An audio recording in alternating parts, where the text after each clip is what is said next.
Well, good afternoon. You'll be pleased to know that I am completely conscious of the fact that I'm the only thing keeping you from your lunch. So I do my best to try to keep this entertaining and brief, importantly. I'd like to thank Nicola and Ivan for the invitation to come here. So as it happens, Croatia is one of my favorite countries in the world. I've never been to the capital before, so particularly pleased to be here. And hopefully you'll find the next 30 minutes or so relatively entertaining. The first thing to say that some people might find disappointing is that this is not going to be a technical discussion about APIs. In fact, the most important word in the sentence is open. This is about collaboration and how we can learn how we act as consumers, and how we can be better corporates, and how we can drive the fintech ecosystem. Having said that, I'm going to do the dry bit first. Although I get the sense from this audience that I really don't need to tell you what an API is. The most important thing for myself and for Marqeta is about the fact that APIs being publicly available to the developer community. Possibly the most important community in financial services today. Allowing access to back-end data so that developers can try and test and build new applications, and fostering and developing developer communities that allow the fintech industry to really drive and move forward. So whether or not open APIs are a good thing or a bad thing really depends on your mindset. So at Marqeta, our mindset is they're a very good thing. In other areas of the fintech industry, and certainly the traditional banking industry, the idea of openly making available your software for people to test and build is something particularly scary. The way we think about it is it brings accessible payments innovation. In order to frame this, I think it's important that we think about how we buy as consumers today. And if you stick with me on this piece, because there are going to be moments where you're trying to grasp the relevance of open APIs in this, but we'll get to it. As consumers, we have this ability that's driven by technology, that before we make decisions, we can use technology to search for information, to imagine and try out the things that we might be about to purchase, to evaluate different options before we even sit down and choose and purchase. And we can do that from an armchair, from a sofa. We can do it with an iPad, an Android, an iPhone, a laptop. We can do it with a myriad of different devices. And all of that capability is brought to us through technology. We can even, over the course of the last few years, get to a point where going to a retailer's site to purchase some garments, we can actually visualize what those garments may look like on ourselves, or in this case, on our partner. So technology gives us the ability to visualize and create desirability for the thing we're about to buy. Equally, it allows us to de-risk our purchases. So I'm sure that most people in this room will have been to a clothing website where you're asked for your height, short, asked for your weight, a little heavier than it should be, and asked for your body size, average. And then you get an image that gives you a sense of whether or not the size that you've picked is going to be right for you and what the right size and recommendation is. So technology is giving us the ability to make sure that we make the right buying decisions and we're not disappointed. And it's important for us as a consumer to make the right decision, and equally for the retailer. Because if the retailer sends you the wrong size garment, then the only thing that's going to happen is you're going to send it right back to them, and very often at their cost. So that's clothes, not a massive outlay. But let's think about possibly one of the most expensive purchases that we make as consumers, and one that we take the most thought and consideration into.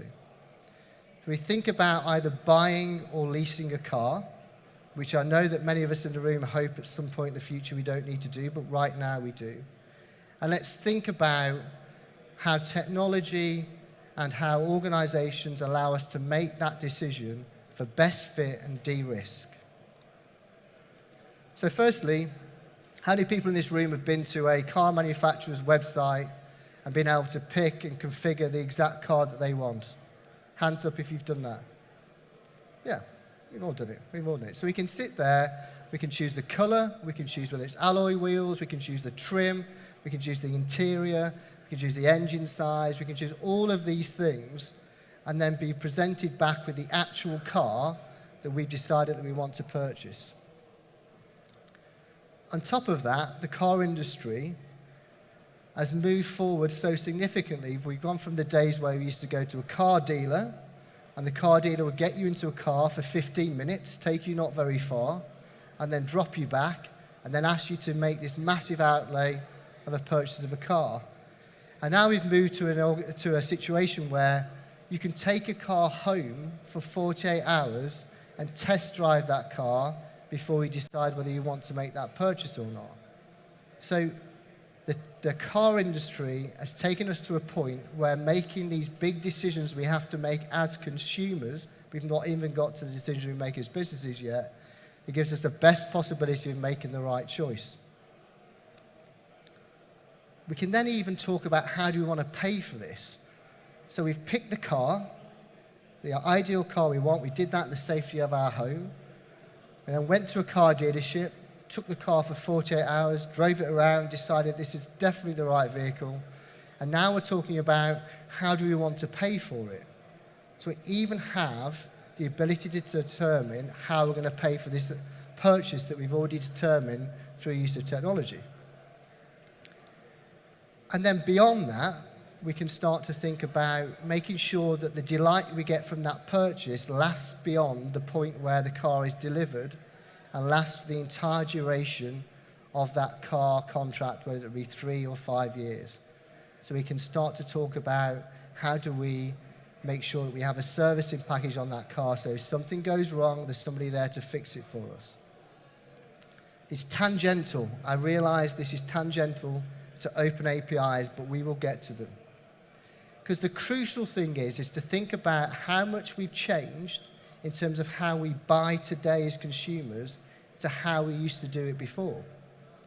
So before, we basically used to read some text in a magazine or wherever it might be, a newspaper, and we were basically implored to buy something based on what somebody else told us that we were going to be experiencing when we did it. That's what we did.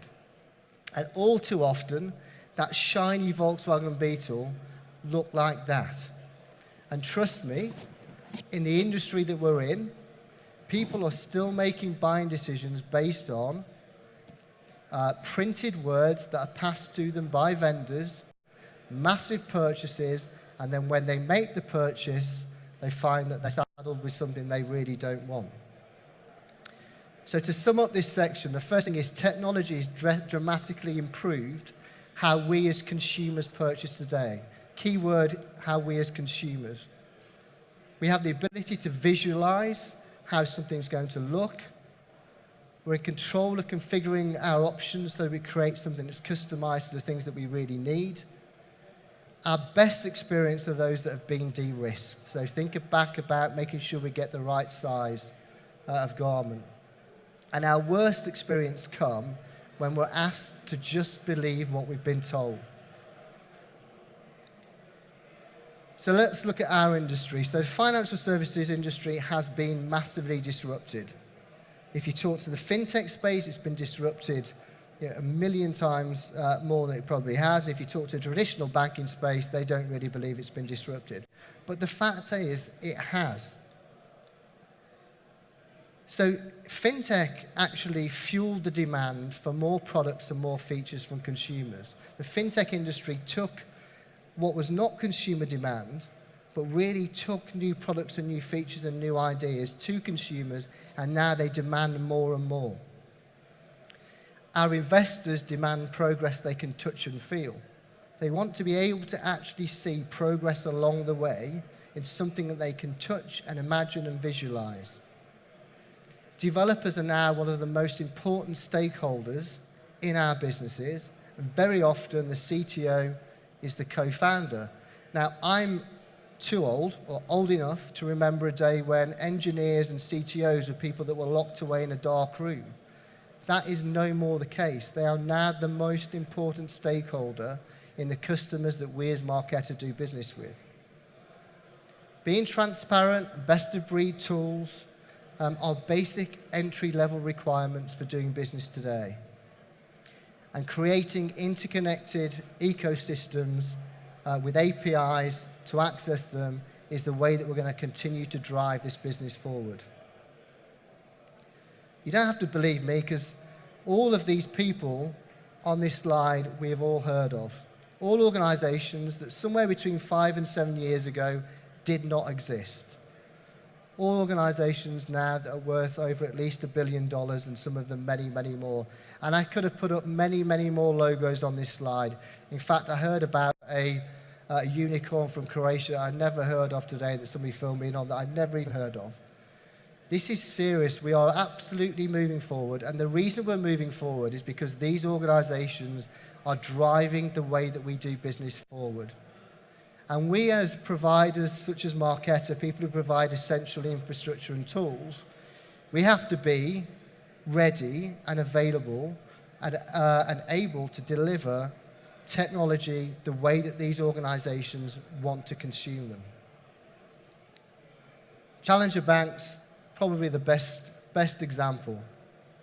So we've taken these new features to the consumer marketplace and also to the SME marketplace. And these organizations really are experience-focused organizations. I know they sell financial services products, but ultimately it's really about the experience. Okay, they're more technology than they are finance. I hate the word techfin, but it's there anyway. They're more techfin than fintech. They're more about providing financial management to us than they are about providing discrete financial products. Yes, they reduce FX fees. Yes, they have budgeting functionality. Yes, they have savings pots.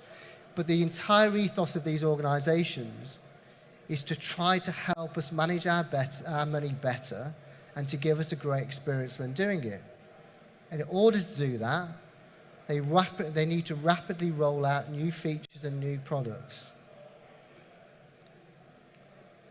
What's interesting in the 2 years that I've been at Marqeta that I found is that the initial wave of challenger banks mostly came from the UK. Add N26 in there, there's a few others.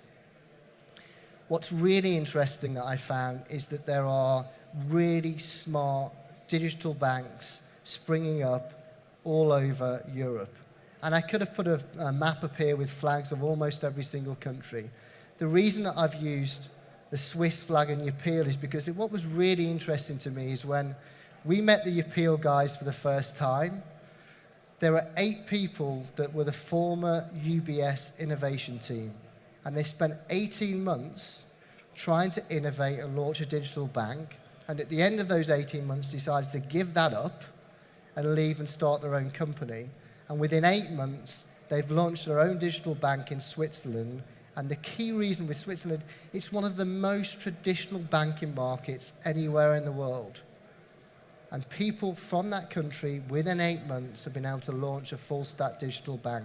And in no small part, due to the fact that the partners they chose to work with, including Marqeta, but not just Marqeta, had an approach to a full open API and collaboration. So let's think about the push and pull scenario of us wanting to start new businesses and get investment and what our investors want to see from us.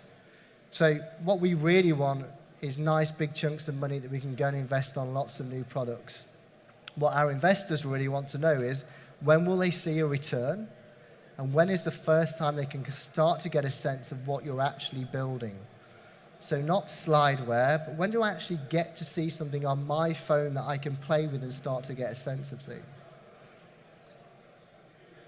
And open APIs have a massive part to play in every step of the journey as it's here. So from the point of crystallizing an idea, so why not, when you're crystallizing an idea, how great would it be that crystallization of that idea is actually building it? because infrastructure and tools and services providers like Marqeta have made that capability available to you so you can do it right at the outset of the process. Securing funding. A lot easier to secure funding if you can go in and show somebody something that's actually working in your hand. Vendor selection. We're going to come to more about vendor selection, but in the same way we talked about consumer purchasing, vendor selection is crucial. It's even more crucial when we're talking about the decisions we make as startup businesses or as high-growth organizations in the fintech space. Building, obviously, the build bit's the bit where everyone thinks about open APIs first becoming relevant, but it's way before then. Clearly, building with open APIs and in sandbox is important. Getting to beta launch, full launch, and a continual iteration, all of these things are the things that drive our industry forward. What's really interesting to me about this statement here is proving out your ideas and show, not tell. Show, not tell. Now, that terminology didn't come to me from a fintech organization, but actually came from two of the big four consulting companies. So two of the big four consulting companies have realized that in our industry, to help digital banking drive forward, they have to help their customers show and not tell. Even in the internal stage gate process, with the investor process, there has to be show. And in order to show, you have to be working in an ecosystem where people are happy to let you use their technology to build things without the promise of long-term contracts. Because how we make decisions as corporate organizations has also fundamentally changed. There's no longer a guy who sat at a desk reading lots and lots of RFP information and making decisions based on pure data and not being able to touch and feel anything. The decision-making process is democratized. It's made between engineers, it's made between CTOs, it's made between CMOs, CPOs, COOs. And I think a great example of this, when I first joined Marqeta in 2018, one of my first meetings with a digital bank in France, I went into a meeting, and there were 3 business people, and there were 3 engineers that came in. And the 3 engineers opened their laptops and proceeded to say not a word and just tap away frantically, which at the time I thought was incredibly rude. So we carried on having this meeting, 2 people from Marqeta with 3 business people. And then at one point during the conversation, one of the engineers looked at the CPO and just went like that with his thumb. Just like that. That's all he did. And then the CPO said to me, looked me straight in the eyes and said to me, they've just been into your sandbox and they've just built 3 use cases, and that's the engineers saying they like it. Okay? That was how fundamentally a business meeting has changed in terms of us making APIs available. Okay? And the real change it makes into a buying process and relationships with organizations. Because buying stuff from vendors that drive what we're going to take to our consumers or corporate customers is a process that is fraught with challenges, and it's long and it's lengthy. Okay? Scanning the market, desk-based vendor assessment, vendor interviews, vendor evidence, etc., etc., etc. Before you even get to do this bit, okay, traditional procurement processes and buying processes, you can't even start integrating until you've done all of this stuff, and then somebody will turn around and say, there you go, there's the keys to our software, wherever it might be. Or very often, here's a nice paper manual for you to read through that's probably 5 or 6 years out of date. But in the open API world, these steps still exist, but you can basically accelerate them through the use of open APIs and through the use of readily made available public sandboxes. Because what it means people can do is the tech team, in the same example as the French bank I mentioned to you, they can start to understand the proposition because they can read about it. They can get a good sense about whether or not there's a good technology ethos and fit just by reading your API documentation. It's completely transparent. There's not going to be any surprises, and you're not going to go through a long procurement process and then find out the tech doesn't work the way you anticipated it would. And you can build and launch without restraints.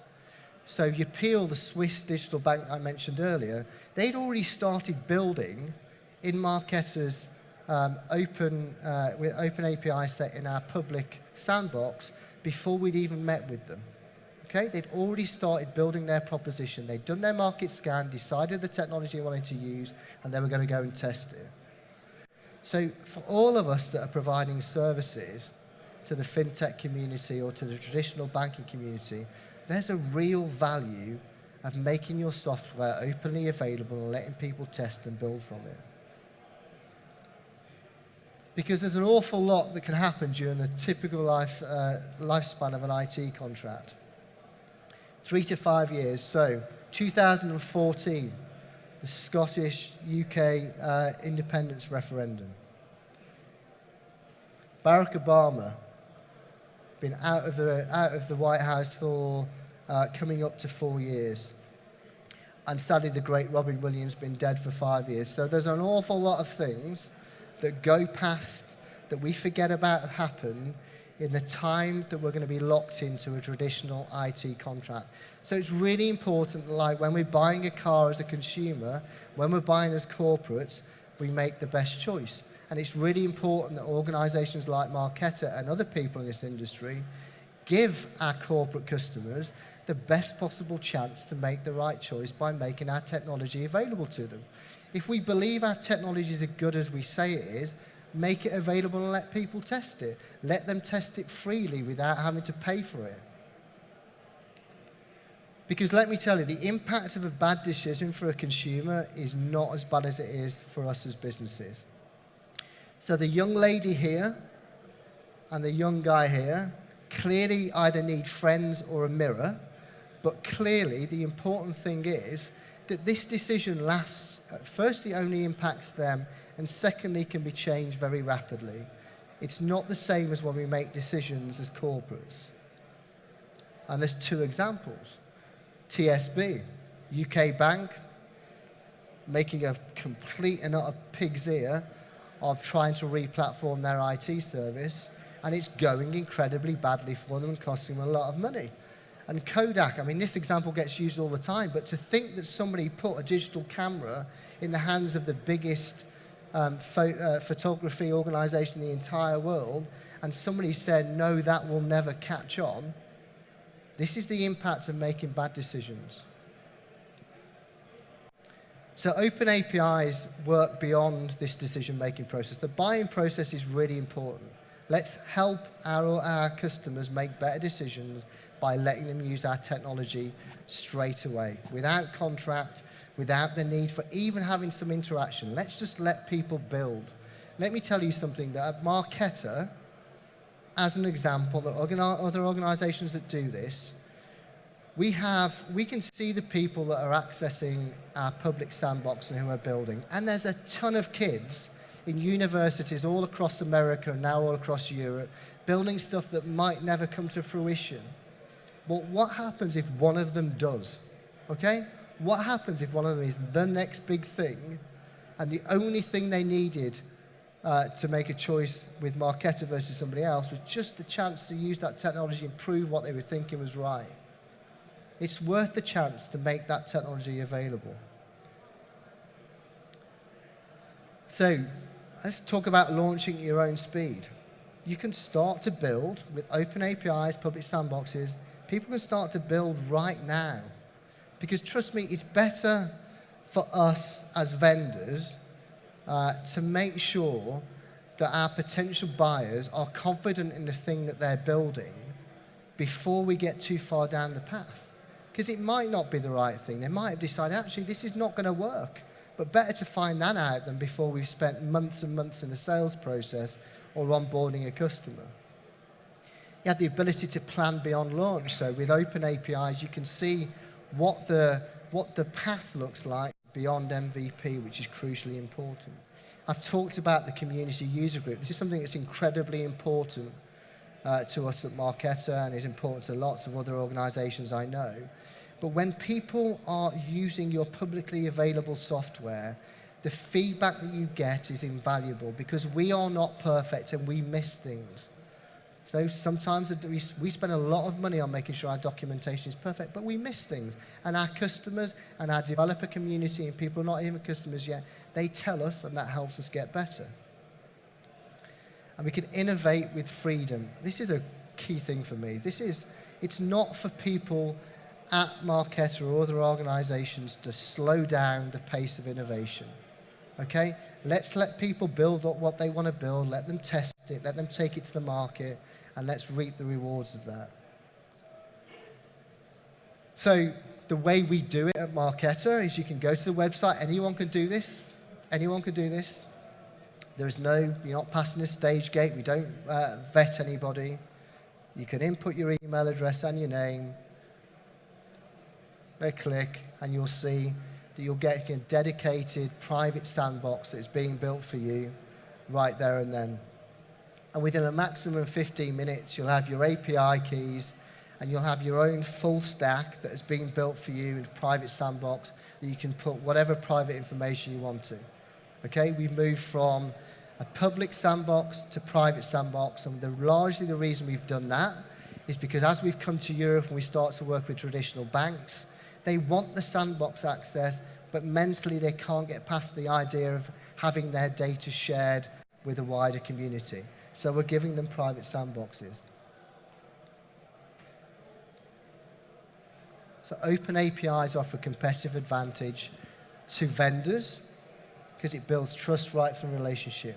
Developer community. For our customers, it lets them build proof of concepts to take to their investors, which is important. The key stakeholders in our organizations can engage with the product. They can touch and feel and get a sense of how it's going to be. And it encourages this feedback loop that's incredibly important to what we do. The faster we find out whether or not a product is going to work, what's good, what's bad about it, the faster we can change it.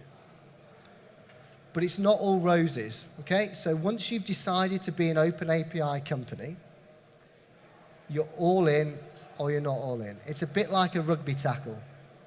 If you go into it half-heartedly, you're going to get hurt, okay? Because showing the world your technology means that your tools and documentation have got to be first class, and you have to make that investment. There's lots of rewards, but you have to make an investment. You also have to be aware of the fact, and we are very, very aware of this at Marqeta, because we can see who accesses our sandboxes. Open APIs, publicly available documentation, means that your competitors, and competitors that don't even exist yet, can go onto your website and find out exactly how you do it. That's the trade-off. So all the great things you get, the flip side of it is your competitors can go and basically see how you do things. But the way I see it is there's a £3 trillion opportunity in Europe for payment cards. The migration from cash to card will not slow down anytime soon. And innovation is absolutely critical to continue to move to a digital environment and drive the whole financial ecosystem forward. Open APIs are a facilitator to this. We're a great believer in them. We're wholeheartedly in there. We're fully rugby tackling. We're not scared. But it isn't plain sailing. I'll leave you with this thought before we break for lunch. In the long history of mankind, those who learn to collaborate and improve most effectively have prevailed. So in the long history of mankind, those who learn to collaborate and improve most effectively have prevailed. So I'd urge those people who are vendors in the room, if you're proud of your technology, have great belief in your technology, make it publicly available, give people sandboxes, and let our customers go and innovate at the pace they want to. Thank you.